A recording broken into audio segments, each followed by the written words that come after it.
Hello everyone, this is Prashant Singh and welcome to AEC plus powered by advance engineering classes.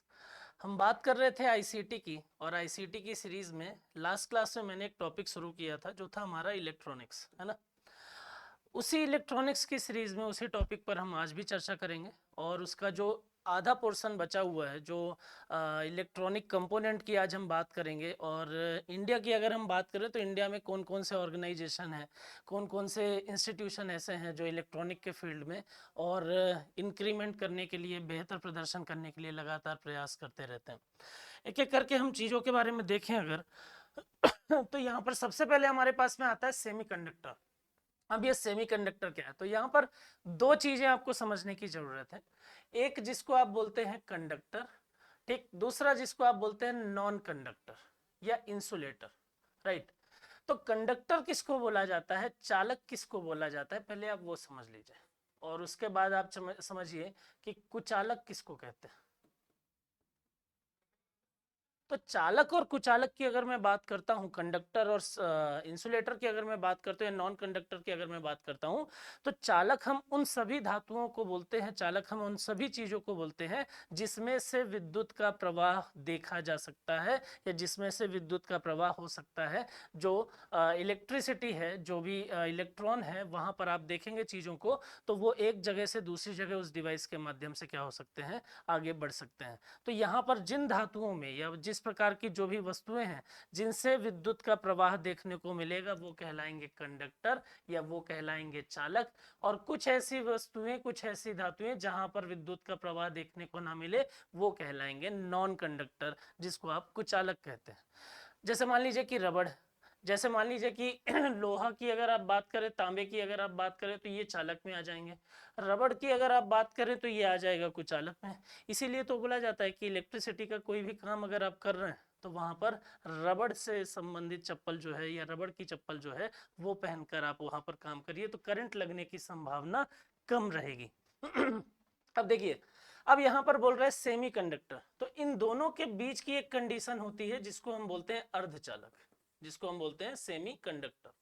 अब ये semiconductor होता क्या है, तो सेमीकंडक्टर हम उन सभी मटेरियल को बोलते हैं, सेमीकंडक्टर हम उन सभी वस्तुओं को बोलते हैं, सभी उन धातुओं को बोलते हैं जिसमें चालक के भी कुछ गुण विद्यमान होते हैं और कुचालक के भी कुछ गुण विद्यमान होते हैं। मतलब उसमें कभी कभी या कुछ कुछ वस्तुओं पर, कुछ कुछ धातुओं पर विद्युत का प्रवाह देखने को भी मिलेगा, और कभी कभी वो कुचालक के तौर पर भी काम करेंगे, तो वहां पर हम बोलते हैं कि ये अर्धचालक है, राइट। आइए देखिए इसमें किस प्रकार की चीजें देखने को मिलती हैं। तो semiconductor are material which have a conductivity between conductors and non conductors और इंसुलेटर। तो चालक और कुचालक के बीच में जिसकी कंडक्टिविटी होती है, जिसकी चालकता होती है, उसको हम बोलते हैं semiconductor. They are mainly used in making diodes बनाने के लिए, ट्रांजिस्टर, इंटीग्रेटेड सर्किट, कैपेसिटर, अलग अलग प्रकार के इलेक्ट्रॉनिक कंपोनेंट के निर्माण के लिए हम इसका प्रयोग जो है वो करते हैं। मोस्टली अगर आप देखेंगे तो जर्मेनियम, कैडमियम सल्फाइड और सिलिकॉन जैसी जो चीजें हैं वो सेमीकंडक्टर के एग्जांपल है। एक वर्ड जो बहुत ज्यादा इंपॉर्टेंट होता है जिसको आप बोलते हैं डोपिंग। डोपिंग का मतलब क्या होता है, डोपिंग अपने आप में एक इंपॉर्टेंट क्वेश्चन है, तो आप ये याद रखिए कि डोपिंग, इलेक्ट्रॉनिक के फील्ड में डोपिंग हम किसको बोलते हैं। तो डोपिंग की जब हम बात करते हैं तो यहाँ पर बोला जाता है कि process of mixing a certain amount of impurities, एक कुछ मात्रा में, जब हम किसी भी धातु में कुछ मात्रा में कुछ अशुद्धि धातु या अशुद्धि को मिलाते हैं, तो वहां पर हम बोलते हैं कि ये डोपिंग की प्रोसेस हो रही है। अगर मान लीजिए कि किसी भी धातु में, किसी भी प्रोडक्ट में, किसी भी कंडक्टर में हम किसी और दूसरी चीज को मिलाते हैं या किसी अशुद्धि का हम उसमें मिश्रण करते हैं, तो वहां पर हम बोलते हैं कि ये डोपिंग हो रहा है। तो डोपिंग क्या है, डोपिंग जो है वो प्रोसेस ऑफ मिक्सिंग है certain amount of impurities, right. तो यहाँ पर याद रखिए अशुद्धियों के मिश्रण की एक प्रक्रिया है जिसको आप क्या बोलते हैं, डोपिंग बोलते हैं। इसके बाद अगर हम बात करें सेमीकंडक्टर की, तो सेमीकंडक्टर जो होता है, जो अर्धचालक होता है, वो दो प्रकार के हो सकते हैं। एक जिसको आप इंट्रिंसिक सेमीकंडक्टर बोलते हैं, और एक जिसको आप एक्सट्रिंसिक बोलते हैं।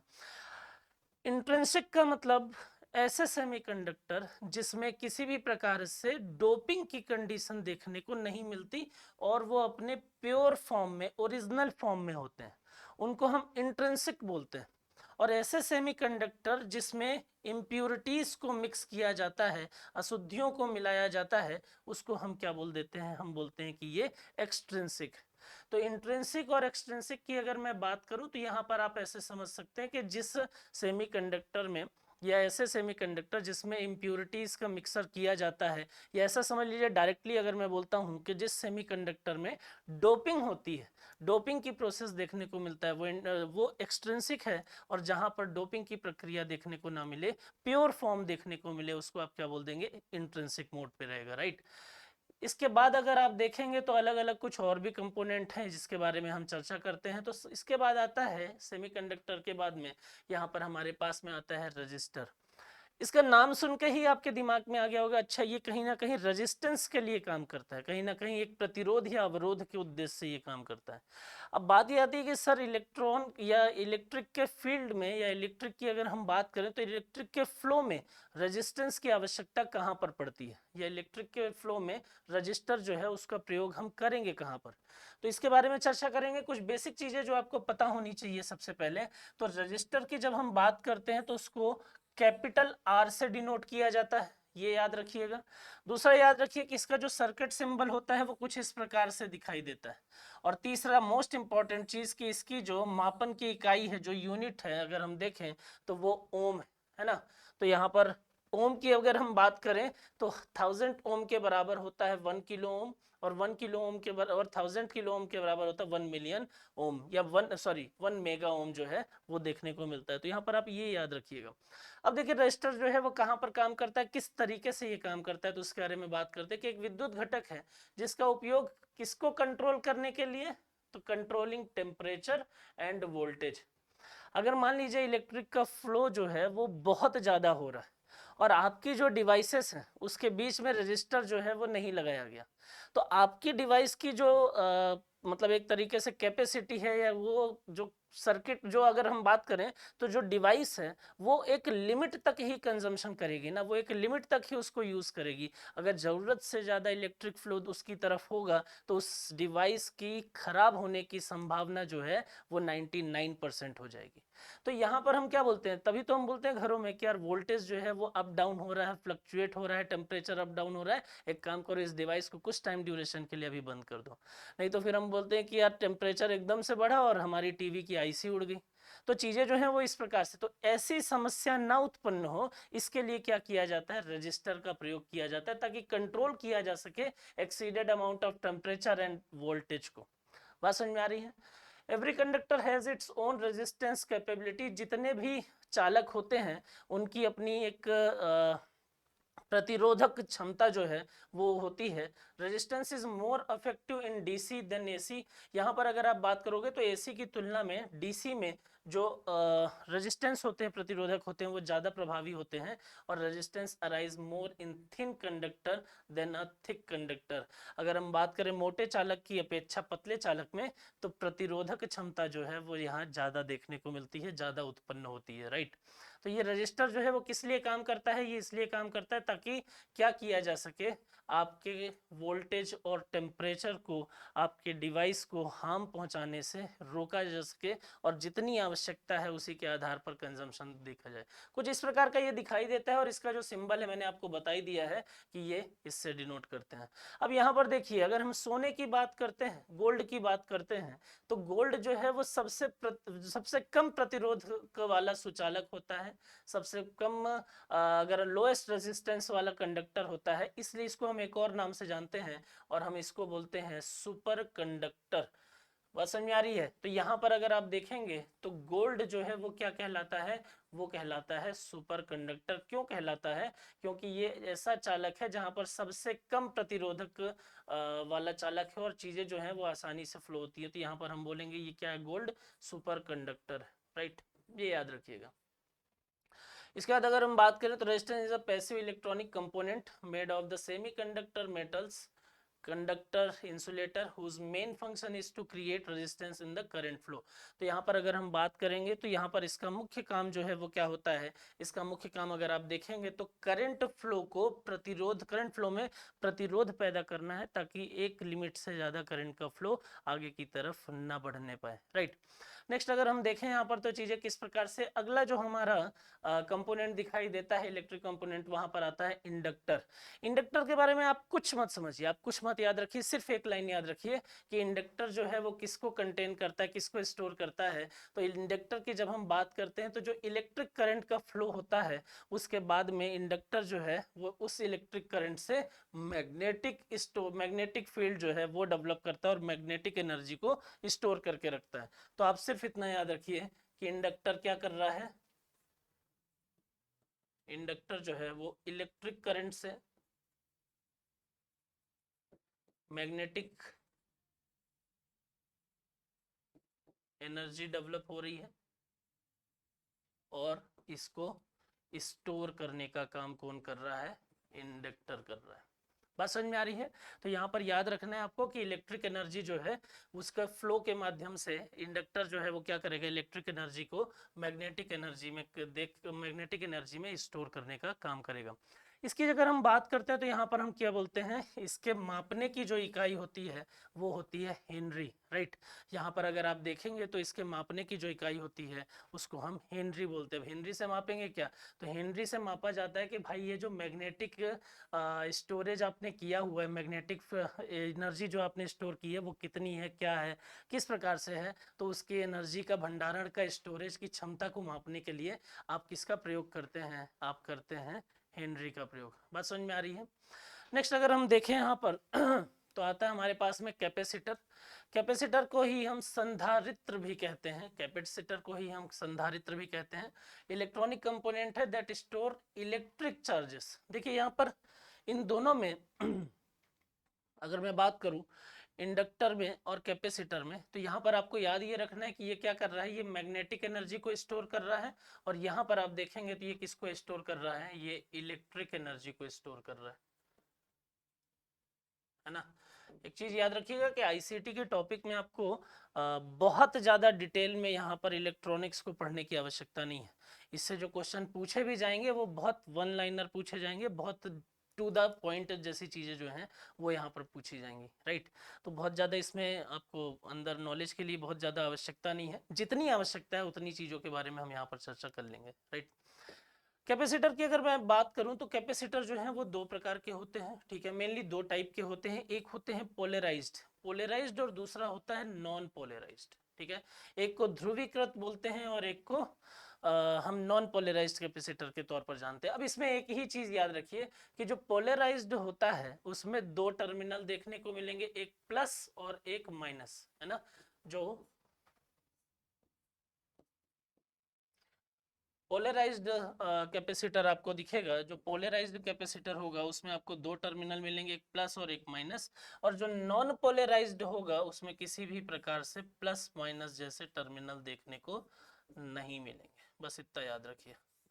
बात समझ में आ रही है? तो कैपेसिटर कर क्या रहा है, कैपेसिटर जो है वो इलेक्ट्रिक एनर्जी को स्टोर कर रहा है और टाइप जो है वो पोलराइज्ड होते हैं और नॉन पोलराइज्ड होते हैं। पोलराइज्ड में दो टर्मिनल पॉजिटिव एंड नेगेटिव देखने को मिलते हैं और यहाँ पर नेगेटिव और पॉजिटिव टर्मिनल नहीं होते हैं, राइट। नेक्स्ट अगर हम देखें तो यहाँ पर आता है ट्रांजिस्टर। अब देखिए ट्रांजिस्टर का तो प्रयोग आप लगातार कर रहे हैं, ट्रांजिस्टर का प्रयोग हम सेकेंड जनरेशन के कंप्यूटर जब डेवलप करना हमने चालू किया था तो वैक्यूम ट्यूब को रिप्लेस जो है वो ट्रांजिस्टर ने ही तो किया था।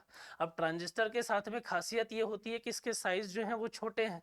वैक्यूम ट्यूब का यूज करके जब सिस्टम डेवलप किए जा रहे थे तो उनके साइज काफी बड़े हुआ करते थे। उसको या उस समस्या को, साइज की समस्या को खत्म करने के लिए जब हमने ट्रांजिस्टर का प्रयोग करना चालू किया तो हमारे जो सिस्टम डेवलप हो रहे थे उनके साइज जो है वो धीरे धीरे कम होते चले गए। इसी तरीके से अलग अलग इलेक्ट्रॉनिक डिवाइस के डेवलपमेंट में कहीं ना कहीं हम ट्रांजिस्टर का उपयोग करते ही करते हैं। अब बात ये आती है कि ये करता क्या है, तो वो देखते हैं। Transistor is a semiconductor device, अर्धचालक धातु है या अर्धचालक वस्तु है, यूज टू एम्पलीफाई और स्विच। तो यहाँ पर इसका काम जो है वो क्या है, इलेक्ट्रॉनिक सिग्नल को इलेक्ट्रॉनिक सिग्नल और इलेक्ट्रिकल पावर की अगर हम बात करें तो उसको ये क्या करता है, ये एम्पलीफाई करता है और उसमें स्विचिंग करता है। तो यहाँ पर इसका काम जो है वो एम्पलीफाई करना और स्विच करने का होता है, राइट। यहाँ पर अगर आप देखेंगे तो बोला transistor consist of semiconductor material, silicon and germanium are mostly used to make it. तो मेनली अगर आप यहाँ पर देखेंगे तो दो मटेरियल आपको देखने को मिलेंगे, एक सिलिकॉन और दूसरा आपको जर्मेनियम जो है वो देखने को मिलेगा, राइट। तो यहाँ पर इसके निर्माण में इसका प्रयोग जो है वो ज़्यादा होता है। अब इसमें कुछ बेसिक चीज़ों के बारे में आप देखिए, तो यहाँ पर इस डायग्राम के माध्यम से आप देखेंगे तो आपको पता चलेगा कि सर ई बी सी ये बोला जाता है ट्रांजिस्टर के लिए, कि हम बोलते हैं कि ई बी सी ये क्या है, ये ट्रांजिस्टर के टर्मिनल है, ये ट्रांजिस्टर के टर्मिनल हैं जिसको हम EBC से डिनोट करते हैं। अब E की अगर मैं बात करता हूं तो E का मतलब होता है एमीटर, B की अगर मैं बात करूं तो B का मतलब होगा बेस, और C की अगर मैं बात करूं तो C का मतलब होगा कलेक्टर। तो यहाँ पर आपको याद क्या रखना है कि ट्रांजिस्टर जो है उसमें तीन बेस, तो उसमें तीन टर्मिनल होते हैं। यहाँ पर भी आपको दिखाई दे रहा है 1 2 एंड 3, और यहाँ EBC से जिसको डिनोट किया जाता है, तीन जगहों से कनेक्शन जो है वो अलग अलग प्रकार से आपको देखने को मिलेंगे। और EBC का मतलब होता है मीटर, बेस एंड कंट्रोलर, या सॉरी कलेक्टर। अब देखिए यहाँ पर एक चीज याद रखिए कि the transistor was the invented by the John Bardeen, Walter Brattain और विलियम सॉकली। तो यहाँ पर जब हम ट्रांजिस्टर की बात करते हैं तो ट्रांजिस्टर के विकास में, ट्रांजिस्टर के निर्माण में तीन लोगों का नाम जो है वो साथ में लिया जाता है, वो याद रखिएगा। और इसका डेवलपमेंट जो है वो कहाँ हुआ था, बेल लेबोरेटरी में 1947। अब इसको ऐसे याद रखिए कि भारत जब आज़ाद होता है तो उसी ईयर में, उसी साल में हम वर्ल्ड में ट्रांजिस्टर का निर्माण होता है, और वो अलग अलग जगहों पर देखने को मिलता है, अलग अलग लोगों के माध्यम से उसका निर्माण किया गया। और वो कहाँ पर किया गया, वो किया गया बेल लेबोरेटरी में, है ना। तो इतनी चीज़ें जो है वो आप याद रखिए। अब बात आती है एम्पलीफायर। एम्पलीफायर का काम क्या होता है, तो नाम से ही आपको पता चल रहा है कि एम्पलीफायर जो है वो क्या करेगा, वो सिग्नल को एम्पलीफाई करेगा। बात समझ में आ रही है। तो यहाँ पर चीज़ों की किस प्रकार समझ सकते हैं कि it is an electronic device which is made of the, transistor से बना हुआ होता है। They are use to increase the signal strength, signal के स्ट्रेंथ को इंक्रीज करने के लिए। जैसे मान लीजिए कि सिग्नल जो है, जैसे अगर मैं यहाँ बोल रहा हूँ और सिग्नल आपके स्लो हो रहे हैं, कमज़ोर हो रहे हैं, तो उसको आप एम्पलीफाई कर सकते हो, उसको आप स्ट्रेंथ कर सकते हैं। तो यहाँ पर हम बोल सकते हैं कि ये एम्पलीफायर का काम हो रहा है। तो चीज़ें जो हैं वो इस प्रकार से देखने को मिलेंगी। इसका यूज़ कहाँ पर करते हैं, तो सामान्य तौर पर जो वायरलेस कम्युनिकेशन होता है या ब्रॉडकास्टिंग टेक्निक का हम प्रयोग करते हैं, वहाँ पर एम्पलीफायर जो है वो देखने को मिलता है। एक इम्पॉर्टेंट चीज़ इलेक्ट्रॉनिक्स में मैंने आपको ये बोला है कि बहुत ज़्यादा डिटेल में नहीं जाएंगे, लेकिन फिर भी जो जो चीज़ें ज़रूरी है उसके बारे में हम बात करेंगे, क्योंकि इलेक्ट्रॉनिक की बात आती है तो एक फेमस चीज़ आपको पता होना चाहिए जिसको आप PN जंक्शन बोलते हैं। तो यहाँ पर कुछ नहीं है, आपको याद क्या रखना है, पी डायोड या पी टाइप का जो डायोड होता है और जो एन टाइप का डायोड होता है, इन दोनों डायोड को जब कंबाइंड कर दिया जाता है तो एक जंक्शन बनता है, एक जंक्शन का निर्माण होता है। और पी डायोड और एन डायोड के मिलकर जब जंक्शन बनता है तो इसी को हम बोलते हैं पी एन जंक्शन, राइट। तो याद रखिएगा जंक्शन किसको बोल रहे हैं, जंक्शन जो है वो दो डायोड के कनेक्शन में मिलने के स्थान को यहाँ पर जंक्शन बोला जा रहा है। This diode is junction of a P type, ठीक है। यहाँ पर अगर आप देखें P type semiconductor and the N type semiconductor, P type के सेमीकंडक्टर और एन टाइप के सेमीकंडक्टर के मिक्सचर से, कॉम्बिनेशन से यहाँ पर ये जंक्शन देखने को मिलता है। Hence we also call the diode of PN junction, ठीक है। और याद रखिएगा कि इसको हम एक और नाम से जानते हैं, इसको हम PN जंक्शन डायोड या PN डायोड के नाम से भी जानते हैं। There is excess of holes in P types. P type की जब आप बात करेंगे ना, तो पी टाइप्स में यहाँ पर अगर आप देखेंगे तो यहाँ होल जो है वो बहुत ज़्यादा होंगे कनेक्शन के लिए। और जब आप एन टाइप की बात करेंगे तो एन टाइप में इलेक्ट्रॉन्स जो हैं वो बहुत ज़्यादा देखने को मिलेंगे।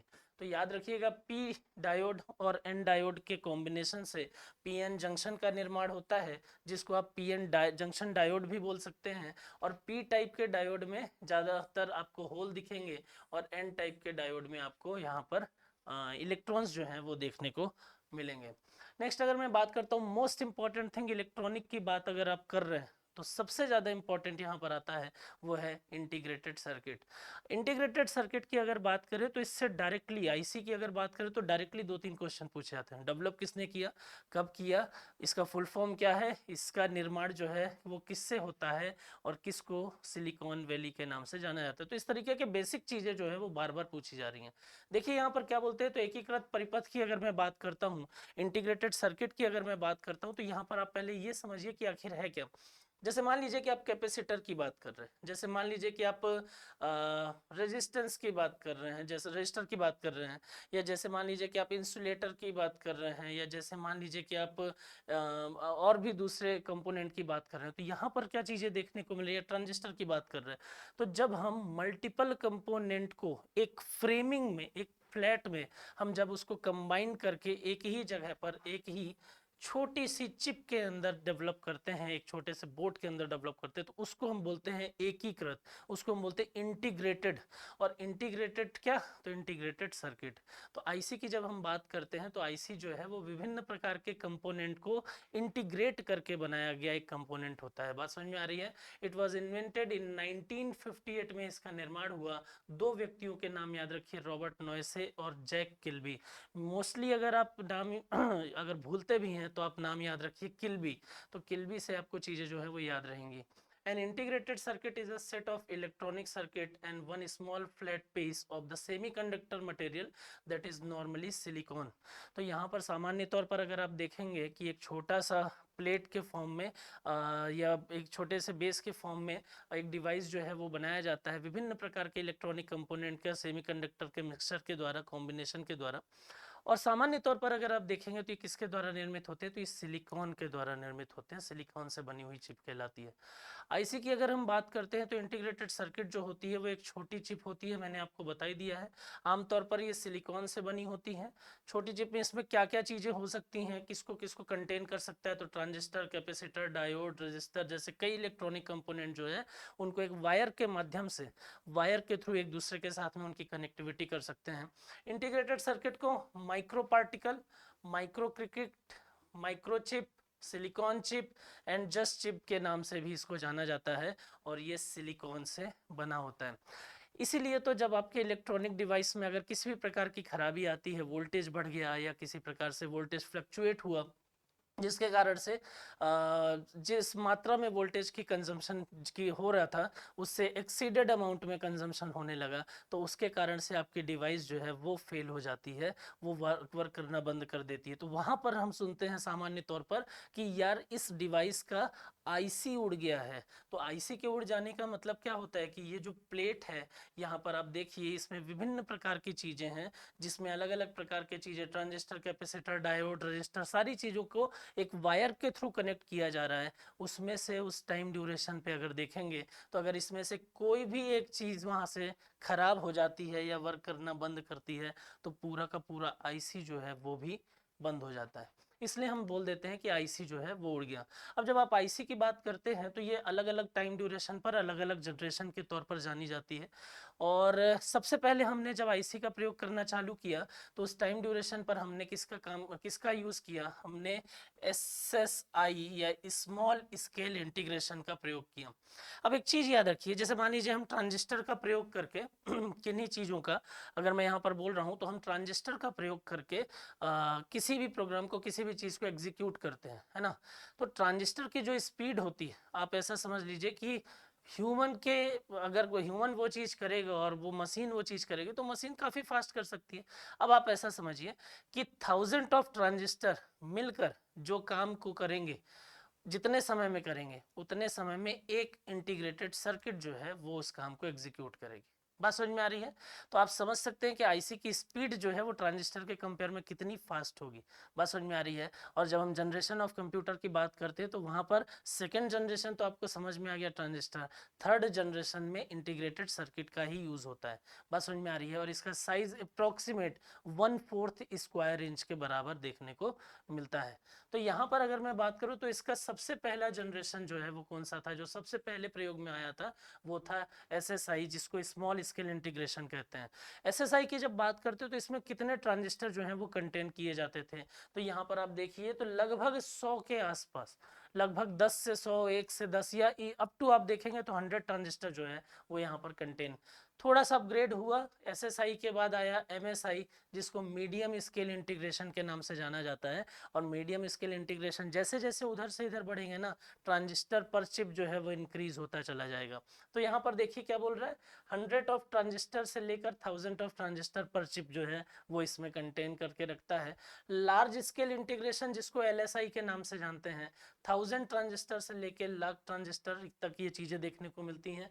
और अपग्रेड हुआ और फिर हमने यूज़ करना चालू किया वीएलएसआई, जिसको वेरी लार्ज स्केल इंटीग्रेशन बोला गया। अप टू 1 मिलियन ट्रांजिस्टर पर चिप जो है वो इसमें देखने को मिलते हैं। और वर्तमान में जब हम जिसको यूज़ कर रहे हैं और हमारी प्रोसेस जो बहुत फास्ट एग्जीक्यूट हो रही है वो है यूएलएसआई, जिसको अल्ट्रा लार्ज स्केल इंटीग्रेशन के नाम से जानते हैं, जिसमें millions of billions of transistor जो हैं वो कंटेन करके रखते हैं पर चिप। तो इसमें देखिए इंपॉर्टेंट क्या होता है, इसमें जनरेशन तो ठीक है, आप अगर ये भी भूल जाते हैं कि कितने ट्रांजिस्टर हैं क्या है, कोई समस्या नहीं। आप इसमें इंपॉर्टेंट क्या है याद रखिए कि इनके फुल फॉर्म क्या है। आपको पता हो कि एसएसआई जो है उसको क्या बोलते हैं, आपको पता हो कि एमएसआई जो है वो मीडियम स्केल इंटीग्रेशन है, आपको पता हो कि लार्ज स्केल इंटीग्रेशन को एलएसआई कहते हैं, वेरी लार्ज स्केल इंटीग्रेशन जो है वो वीएलएसआई है, और अल्ट्रा लार्ज स्केल इंटीग्रेशन जो है वो यूएलएसआई है। तो यहाँ पर आप इनके फुल फॉर्म जो है वो जरूर याद रखिए, क्योंकि ज़्यादातर क्वेश्चन जो है वो इनके फुल फॉर्म से भी पूछे जाते हैं। इसके बाद आता है आईसी के बाद में जिस डिवाइस का हमने प्रयोग किया और जिस डिवाइस को यूज़ करके हमने लगातार अलग अलग प्रकार की इलेक्ट्रॉनिक डिवाइस जो हैं उनका निर्माण किया, उस डिवाइस को हम कहते हैं माइक्रो प्रोसेसर। अब यहाँ पर एक चीज़ आप देखिए कि जब आप ट्रांजिस्टर की बात करते हैं तो 1000 ऑफ टाइम जो है वो आईसी उससे ज़्यादा फास्ट होता है। और जब आप ट्रांजिस्टर के बाद में आईसी के बाद में आप माइक्रो प्रोसेसर की बात करते हैं तो आप ये भी याद रखिए कि आईसी से भी 1000 ऑफ टाइम माइक्रो प्रोसेसर ज़्यादा फास्ट एग्जीक्यूशन कर सकता है। बात समझ में आ रही है?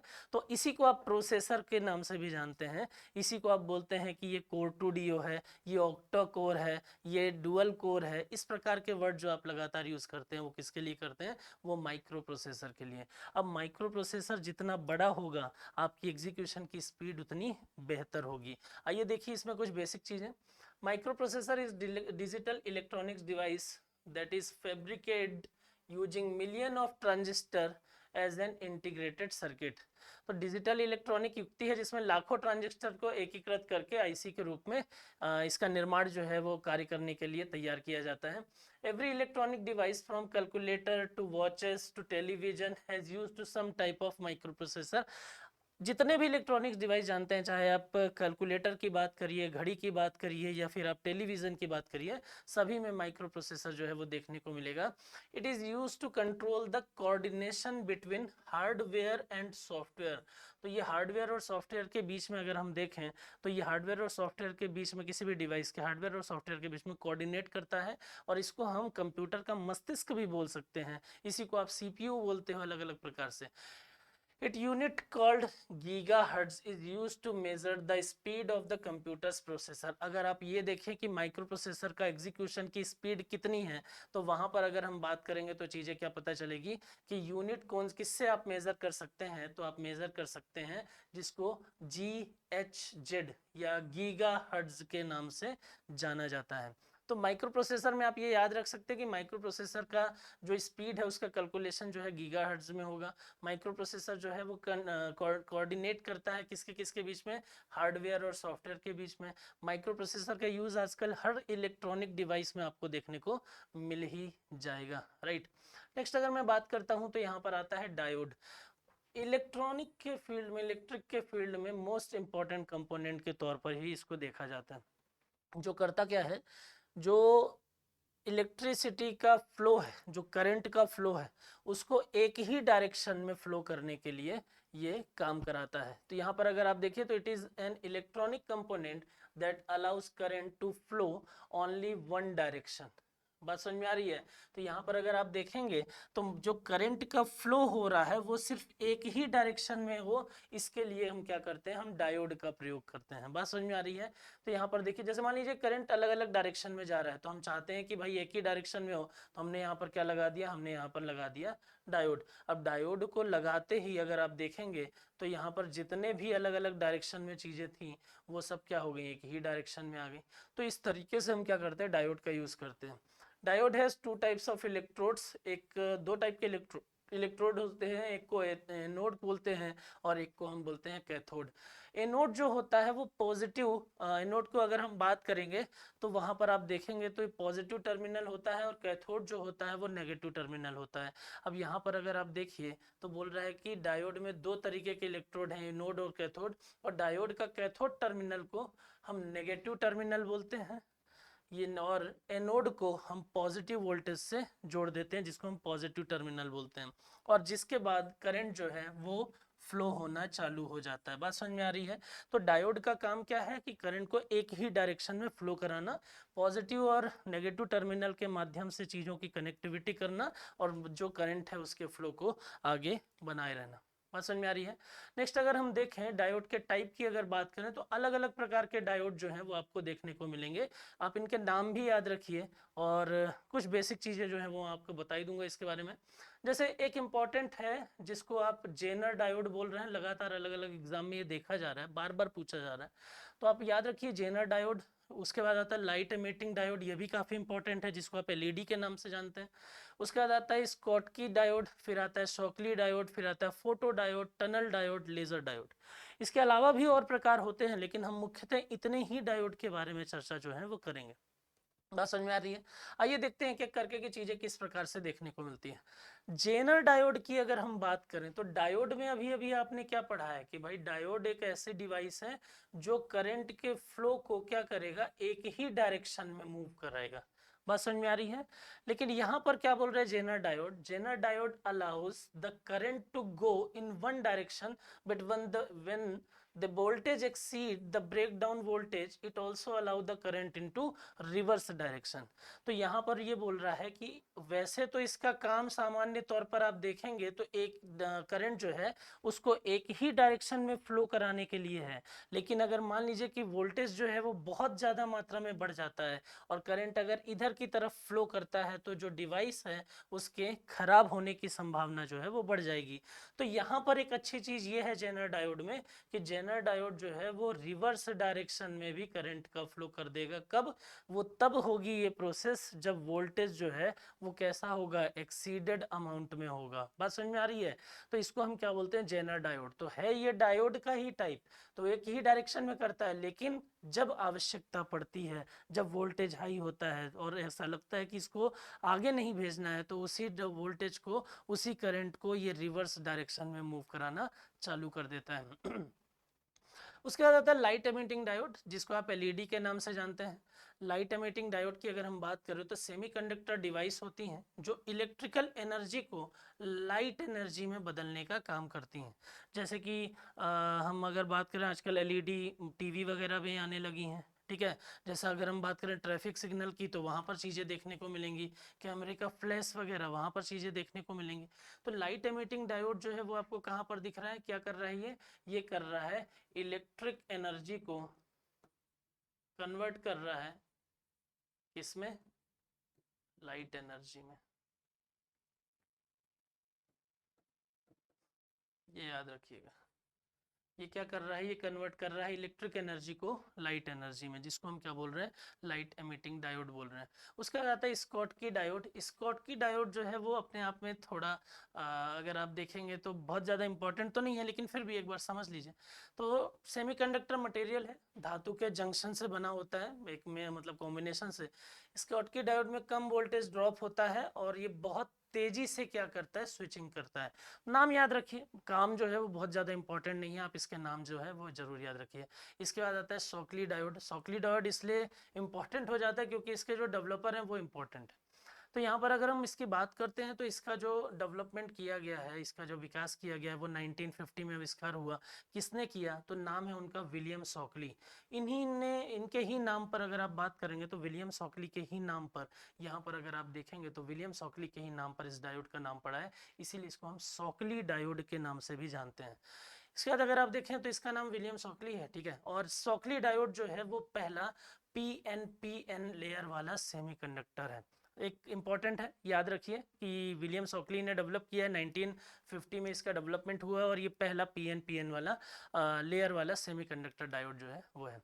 उसके बाद आता है फोटो डायोड। फोटो डायोड की अगर हम बात करें तो ये सामान्य तौर पर नॉर्मल लाइट डायोड के जैसे ही काम करता है, बस फर्क ये होता है कि यहाँ पर चीजें किस प्रकार से देखने को मिलेंगी कि करंट का फ्लो यहाँ पर होता रहेगा नॉर्मल कंडीशन में।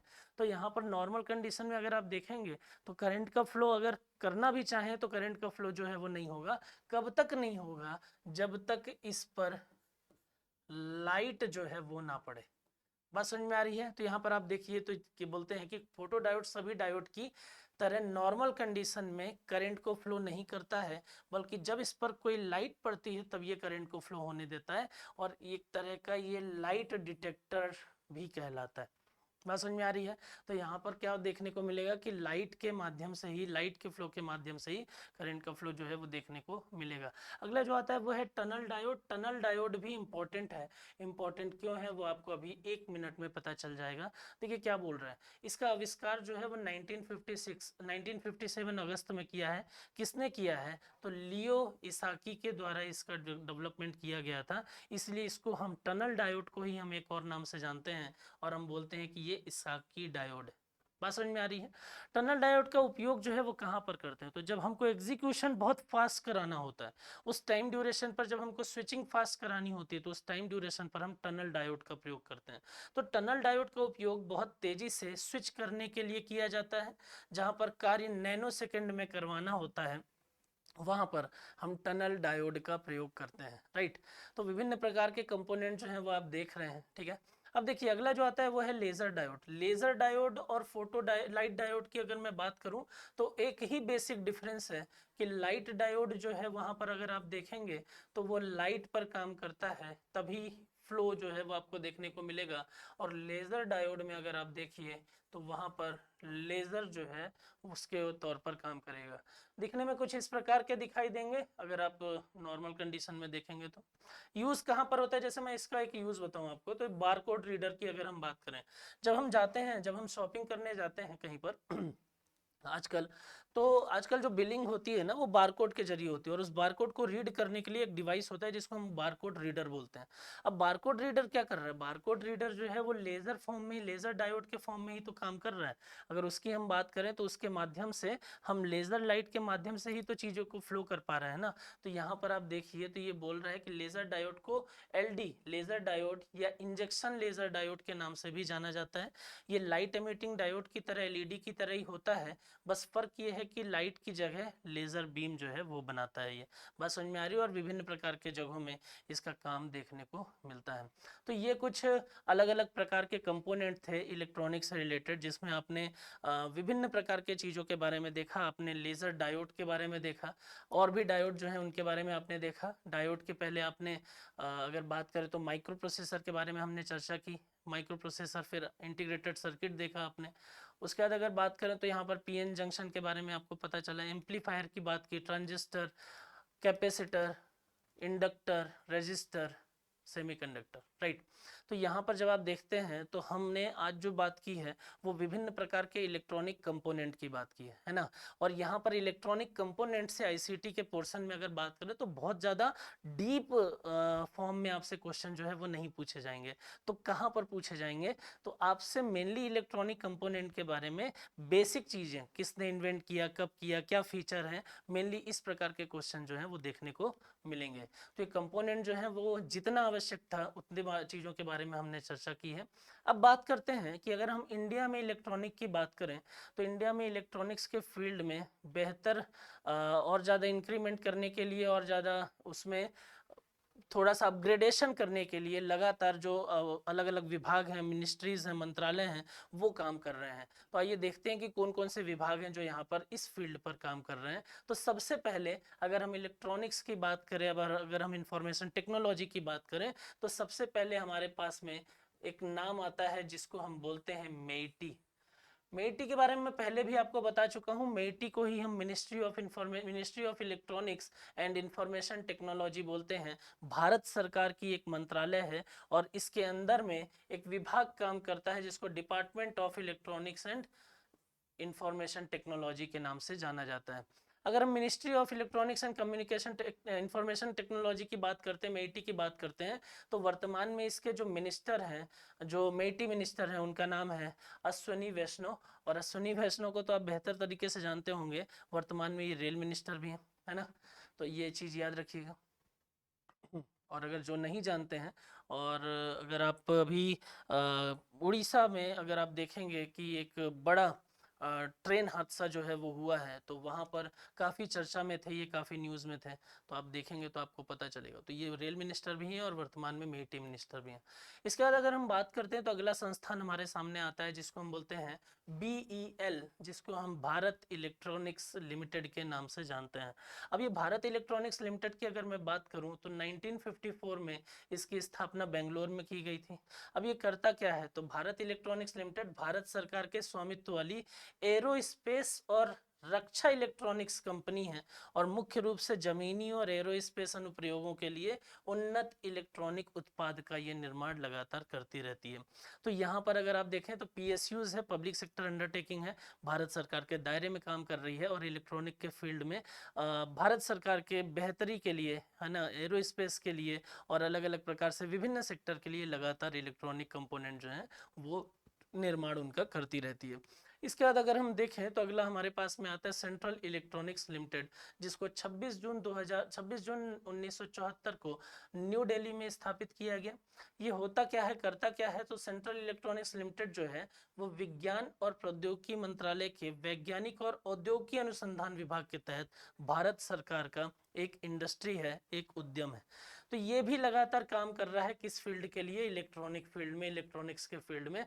तो आप इसका भी नाम जरूर याद रखें अगर आप भारत के फील्ड में, भारत के बारे में आप देखते हैं और भारत में इलेक्ट्रॉनिक्स के बारे में देखते हैं, तो बेल को तो देखिए, DRDO को तो देखिए, और साथ में आप CEL, जिसको सेंट्रल इलेक्ट्रॉनिक्स लिमिटेड बोलते हैं, उसके बारे में भी आपको पता होना चाहिए।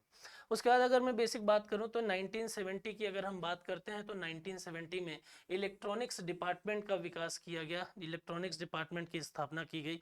तो अगर आपसे डायरेक्ट पूछता है कि इंडिया में इलेक्ट्रॉनिक्स डिपार्टमेंट की स्थापना कब हुई है, तो आप बताइए कि इंडिया में इलेक्ट्रॉनिक्स डिपार्टमेंट जो है वो 1970 में स्थापित किया गया।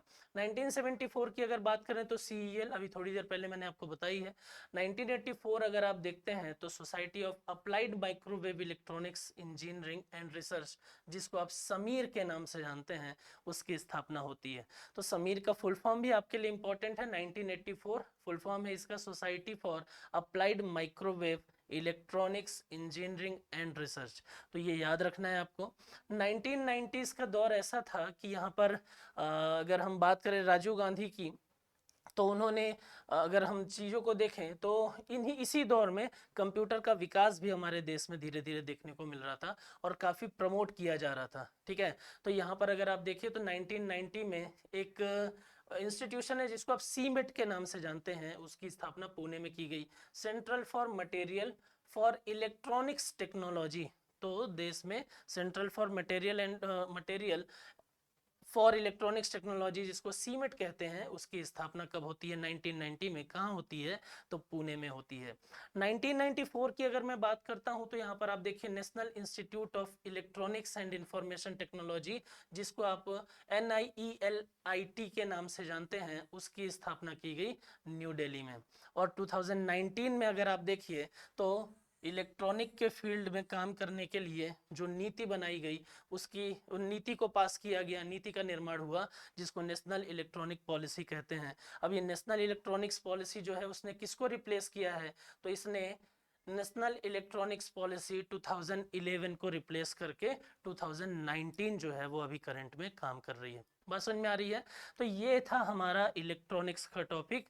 और यहाँ पर अगर हम बात करें तो हमारे आईसीटी का पोर्शन जो है वो खत्म होता है। आपके एग्जाम के पॉइंट ऑफ व्यू से जितनी चीज़ें जरूरी थी, जितने जहाँ से क्वेश्चन आ सकते हैं, वो सारी चीज़ें इस सीरीज में कवर कराई गई हैं। ठीक है, अगर आपने प्रीवियस वीडियो नहीं देखे हैं, प्रीवियस क्लास अटेंड नहीं की है, तो आप जाइए यूट्यूब पर, उसकी लिंक पड़ी हुई है, आप उसको देखिए और एक एक करके सभी टॉपिक जो हैं वो बारी बारी से सीरियल से उसको आप कवर करिए।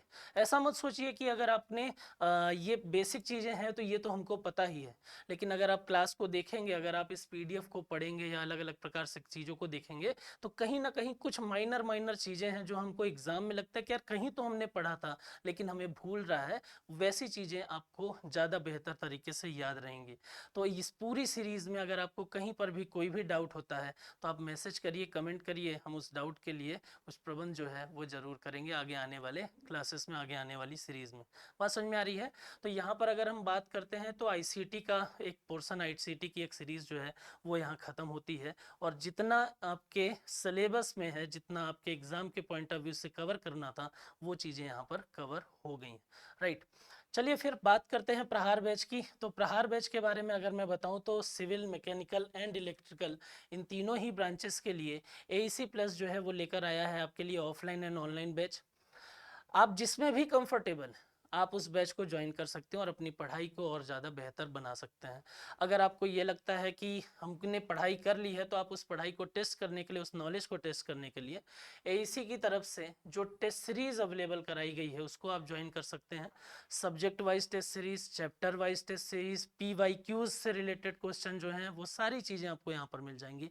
तो आप इसको ज्वाइन करिए, इसको देखिए, पढ़िए और अपने नॉलेज को और ज़्यादा शार्प करिए। राइट, अगर हम एडवांस इंजीनियरिंग क्लासेस की बात करते हैं तो उसका Facebook page AEC advance engineering classes के नाम से है, AEC_+ के नाम से। इंस्टाग्राम पर आपको पेज मिल जाएगा, टेलीग्राम पे AEC+ app and YT discussion channel के नाम से आपको चीज़ें मिल जाएंगी, जहाँ पर अलग अलग सब्जेक्ट से रिलेटेड आपको PDF जो है वो अवेलेबल करा दिया जाएगा। राइट, तो आप इसको सब्सक्राइब करिए और पढ़ाई करते रहिए, खुश रहिए।